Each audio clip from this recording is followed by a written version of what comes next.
नमस्कार दोस्तों, तर्कवाद की संडे स्पेशल सीरीज में आप सभी का बहुत बहुत स्वागत है। आज की वीडियो के अंदर अपन बात करेंगे पॉलिटिकल पार्टीज की, उन पॉलिटिकल पार्टीज की जो चुनाव के दौरान आपको फ्रीबीज देती हैं, फ्रीबीज का लालच देती हैं, खास करके महिलाओं को मुफ्त में पैसा दे देती हैं, खाते में डाल देती है और कहती हैं कि भाई चुनाव में हमको वोट दे देना। अब इससे क्या क्या देश को नुकसान हो सकता है, आरबीआई की हाल ही में आई रिपोर्ट इस पे क्या कहती है, वो चेतावनी दे रही है सरकारों को, डरा रही है सरकारों को और बता रही है देश की जनता को कि आप जिनको चुन रहे हैं वो कितने गलत लोग हैं, कितना नुकसान करने वाले हैं भविष्य में जाकर आपके बच्चों के साथ।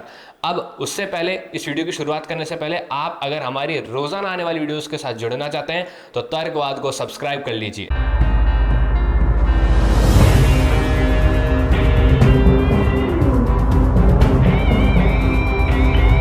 दोस्तों, हाल ही में आरबीआई ने, रिजर्व बैंक ऑफ इंडिया ने एक रिपोर्ट निकाली और ये कहा कि भाई देश के अंदर जब भी चुनाव आते हैं तब देश की अलग अलग पॉलिटिकल पार्टीज मिलकर जो है अलग अलग वादे करती हैं। वो ये कहती हैं कि भाई हम जो है किसानों के लोन माफ कर देंगे, हम मुफ्त की बिजलियां दे देंगे, एग्रीकल्चर यूज करने के लिए काफी मुफ्त में चीजें दे देंगे, घरेलू चीजें मुफ्त में दे देंगे, ट्रांसपोर्टेशन फ्री कर देंगे। कभी भी आपने देखा हो कि एग्जाम हो रहे हैं बच्चों के तो जो है सरकार क्या करती है, सरकारी बसों का जो किराया वो मुफ्त कर देती है, उसके अंदर बहुत भीड़ देखने को मिलती है। गैस सिलेंडर मुफ्त कर देंगे ये भी कहती हैं। और उसके बाद ये कह रहे हैं कि अगर आप युवा हैं, आप अगर किसान हैं, आप अगर महिला हैं तो आप अपने घर पर ही बैठिए, आप अपने घर पर बैठ के मजे कीजिए, बाहर मत निकलिए, आपको हम घर बैठे आपके खाते के अंदर खूब सारा पैसा डालते रहेंगे। अब ये सब चीजें जो है आरबीआई कह रहे हैं कि भाई ये ठीक नहीं है, देश के ऊपर जो है कर्जा बढ़ता जाएगा। एक दिन ऐसा आएगा कि भाई देश के हर एक नागरिक पे बहुत ज्यादा कर्जा होगा और फिर जो है महंगाई बढ़ेगी और फिर उल्टा जो घूम फिर के जो आपका बजट है उसी पर ही असर पड़ेगा, यानी आम आदमी के बजट पर ही असर पड़ेगा। यानी देश के ऊपर कर्जा, यानी कि कोई पार्टी के ऊपर कर्जा नहीं है, ये आपके ऊपर कर्जा है, तो आप ही के ऊपर कर्जा पड़ेगा। अब ये रिपोर्ट आरबीआई ने क्यों निकाली? देखिए, आरबीआई ने ये रिपोर्ट इसलिए निकाली क्योंकि आरबीआई को एक और जगह गेम होता दिखाई दे गया और ये गेम होता दिखाई दिया अरविंद केजरीवाल के जगह पर, अरविंद केजरीवाल की जगह यानी दिल्ली में। और यहाँ पर अरविंद केजरीवाल के अंदर जो है अरविंद केजरीवाल ने ऐलान कर दिया और ये कहा कि भाई फरवरी 2025 में जो दिल्ली के अंदर चुनाव होंगे उसके अंदर जो है हम अच्छा खासा पैसा महिलाओं को देंगे, महिलाएं आप हमें वोट कीजिए। अरविंद केजरीवाल ने हाल ही में ऐलान किया कि भाई हम है ना मुख्यमंत्री महिला सम्मान योजना निकालेंगे। अभी जो है महिलाओं के खाते में 1,000 रुपए डाले जाएंगे और जब हम चुनाव जीत जाते हैं यानी हम री इलेक्ट हो जाते हैं तो आपके खाते के अंदर 2,100 रुपए डाले जाएंगे, महीने टू महीने आपके खाते में 2,100 रुपए डाले जाएंगे। आरबीआई ने इस रिपोर्ट पर चिंता जताई, लेकिन अरविंद केजरीवाल ने इस रिपोर्ट को नहीं देखा। देखिए, आरबीआई की रिपोर्ट हमारे पास आ सकती है, हमारे डेस्क पर आ सकती है, एडिटोरियल, हमारी जो एडिटोरियल टीम है वो इस पे बैठ के एनालिसिस कर सकती है, लेकिन अरविंद केजरीवाल की डेस्क पे ये रिपोर्ट नहीं गई। तो अरविंद केजरीवाल की डेस्क पर क्या गया? अरविंद केजरीवाल की डेस्क पे गया बीजेपी का रिपोर्ट कार्ड और झारखंड मुक्ति मोर्चा का रिपोर्ट कार्ड। अब ये कौन सा रिपोर्ट कार्ड है? देखिए, ये रिपोर्ट कार्ड है यहाँ की महाराष्ट्र के अंदर जो बीजेपी ने जीत हासिल करी, महायुति पार्टी ने जीत हासिल करी। झारखंड मुक्ति मोर्चा है जो कि हेमंत सोरेन की पार्टी है, उन्होंने झारखंड के अंदर जो जीत हासिल करी, और बीजेपी के मध्य प्रदेश ने जो जीत हासिल करी, वो जो रिपोर्ट कार्ड है, ये जो रिपोर्ट कार्ड है, इनकी जीत का जो रिपोर्ट कार्ड है, अरविंद केजरीवाल के डेस्क पर गया और अरविंद केजरीवाल ने ये देखा कि भाई यहाँ जितने भी पॉलिटिकल पार्टीज थी इन्होंने महिलाओं को अच्छा खासा पैसा दिया और फिर ये चुनाव जीत गए। अब मैं आपको रिपोर्ट दिखाता हूँ कि भाई इनके पास क्या पहुंचा है। इनके पास ये पहुंचा कि भाई मध्य प्रदेश में लाडली बहन योजना शुरू की गई बीजेपी सरकार द्वारा 2023 के लोकसभा चुनाव, माफ कीजिएगा, लेजिस्लेटिव असेंबली यानी कि विधानसभा चुनाव से ठीक 6 महीने पहले इसके अंदर वादा किया गया कि भाई महिलाओं को सबसे पहले 1,000 रुपए महीने के महीने भेजे जाएंगे। और जब ये स्कीम सक्सेसफुल साबित हो गई और बीजेपी को यहाँ पर सक्सेस मिल गई तो जो है जो राशि है वो बढ़ा दी गई और यहाँ पर 1,250 रुपए अब महिलाओं के खाते में महीने टू महीने जाते हैं। तो अरविंद केजरीवाल ने देखा कि बीजेपी को यहाँ से लाभ हुआ है तो हमें भी दिल्ली के अंदर ऐसा ही कुछ ऐलान कर लाभ उठाना चाहिए। अब अगर अपन बड़े महाराष्ट्र की तरफ, तो अरविंद केजरीवाल ने यहाँ देखा कि भाई महायुति की जो पार्टी है जिसके अंदर बीजेपी है,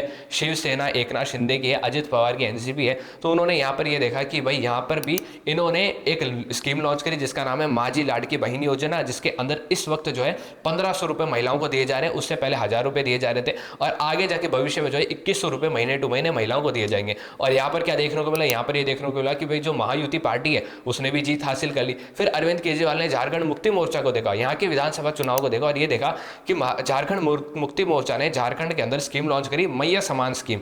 हेमंत सोरेन की पार्टी ने स्कीम लॉन्च करी मैया समान स्कीम, जिसके अंदर जो है 1,000 रुपए महिलाओं को महीने टू महीने देने की इन्होंने सोची और फिर अब ये दे भी रहे और यहाँ पर भी इन्होंने जीत हासिल कर ली। तो अरविंद केजरीवाल को ये चीज़ भी अच्छी लगी और अब अरविंद केजरीवाल ने अपना भी दिमाग लगाया और कहा कि भाई हम भी अब महिलाओं को मुफ्त में योजनाएं देंगे, मुफ्त में पैसा देंगे, घर बैठी रहेंगी महिलाएं और उनके लिए ऐलान ऐलान कर दिया है।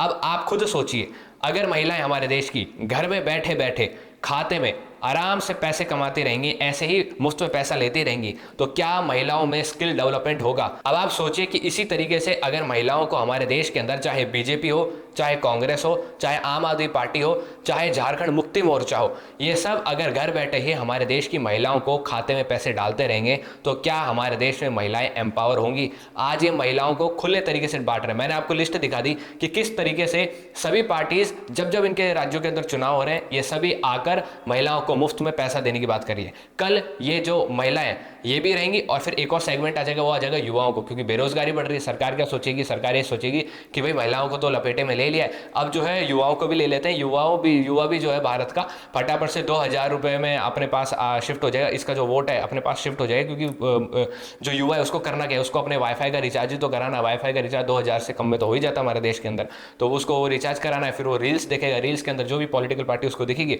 उसको जाके वो वोट दे देगा। उसके बाद में यही तो होगा। अब बीजेपी भी यही काम कर रही है, कांग्रेस भी यही काम कर रही है, आम आदमी पार्टी भी यही काम कर रही है, झारखंड मुक्ति मोर्चा भी यही काम कर रही है। तो इस काम के अंदर कोई भी पॉलिटिकल पार्टी पीछे नहीं है। कोई भी पॉलिटिकल पार्टी ये नहीं सोच रही कि क्या हमारे देश के अंदर वाकई में वुमेन्स को एम्पावर बनाना जरूरी है, युवाओं को एम्पावर करना जरूरी है। लेकिन योगी आदित्यनाथ ने ऐसा सोचा। योगी आदित्यनाथ ने क्या सोचा?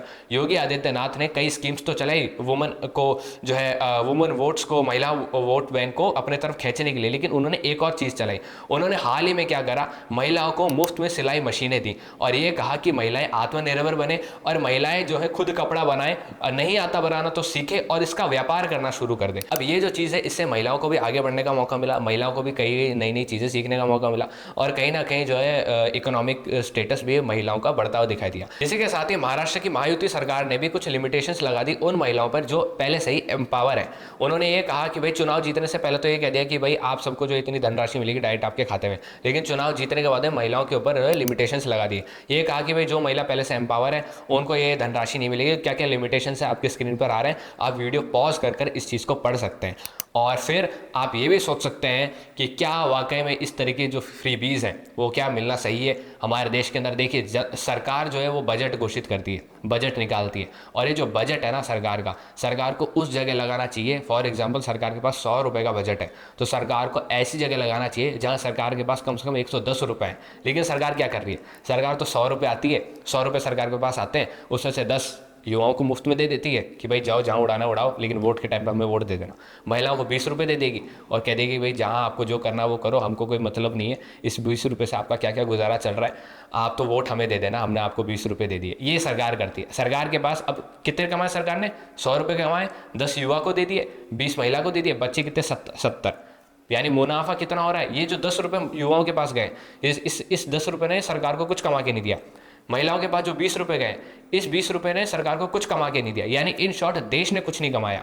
तो देश ने कुछ नहीं कमाया तो देश गया कर्जे में। तो आप इसी बात पे सोचिए। ये जो मैं आपके सामने रिपोर्ट लेकर आया हूँ, आरबीआई की रिपोर्ट लेकर आया हूँ, ये रिपोर्ट मेरे पास आ सकती है, ये रिपोर्ट तर्कवाद की डेस्क पर आ सकती है, तो क्या ये रिपोर्ट देश के प्रधानमंत्री की डेस्क पर नहीं आ सकती? क्या ये रिपोर्ट बड़े बड़े सीएम्स के पास नहीं आ सकती? बड़े बड़े राज्यों के मुख्यमंत्रियों के पास नहीं आ सकती? ये इस बारे में आप सोचिए और जब भी चुनाव हो तब आप यही कंपेयर कीजिएगा कि कौन सा नेता कितनी मुफ्त की योजनाएं बांट रहा है, कौन सा नेता कितने में आपको खरीदने की सोच रहा है।